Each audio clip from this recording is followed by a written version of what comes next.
లాస్య గారు నా చేతిలో టిష్యూ ఉందనండి అండ్ ఈ గ్లాస్ లో వాటర్ ఉందన్నమాట. ఇప్పుడు ఈ టిష్యూ అనేది ఇందులో ముంచి నేను తీసాను, ఏమైనా చేంజ్ అయిందా? లేదు. ఓకే, ఇంకో గ్లాస్ కూడా నేను తీసుకున్నాను, ఇప్పుడు ఇందులో కూడా టిష్యూ ముంచి తీసాను, ఏమైనా చేంజ్ అయిందా? నో. సో నౌ ఇప్పుడు ఈ థమ్స్ అప్ ఇది ఇందులో ముంచి తీసాను, ఏమైనా చేంజ్ అయిందా? yes. సో ఎందుకు ఇంతకు ముందు ఈ వాటర్ అనేది చేంజ్ కాలేదు, ముంచి తీసాను, థమ్స్ అప్ లో ఎందుకు చేంజ్? వాటర్ లో కలర్స్ ఉండవు కాబట్టి ఇందులో కలర్ ఉంది కాబట్టి చేంజ్ అయింది. అది దానికి అబ్జర్వ్ కూడా చేసేసుకుంది. రైట్, లైఫ్ లో కూడా అంతే అనమాట. మనం ఎలాంటి వాళ్ళతో తిరిగితే అలాంటిది అబ్జర్వ్ చేసుకుంటాం.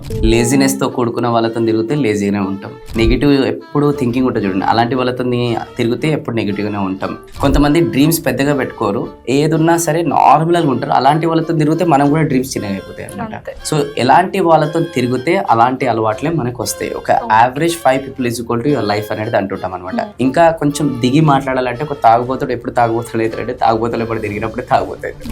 ఒక సక్సెస్ఫుల్ పర్సన్ ఎప్పుడు సక్సెస్ఫుల్ పర్సన్ అవుతారు, సక్సెస్ఫుల్ పర్సన్స్ ఎప్పుడు తిరిగినప్పుడే సక్సెస్ఫుల్ పర్సన్స్ అవుతారు అనమాట. So your average of your 5 people. So if you want to grow your bank balance, if you want to grow in your life, so అలాంటి వాళ్ళతోనే మీరు తిరగాలి. అలాంటి మైండ్ సెట్ మీరు డెవలప్ చేసుకుంటారు, అప్పుడు నెక్స్ట్ లెవెల్ కి ప్రోగ్రెస్ అవుతారు. సో మరి మీ ఫ్రెండ్స్ వాటరా లేకపోతే థమ్స్ అప్ చూడండి.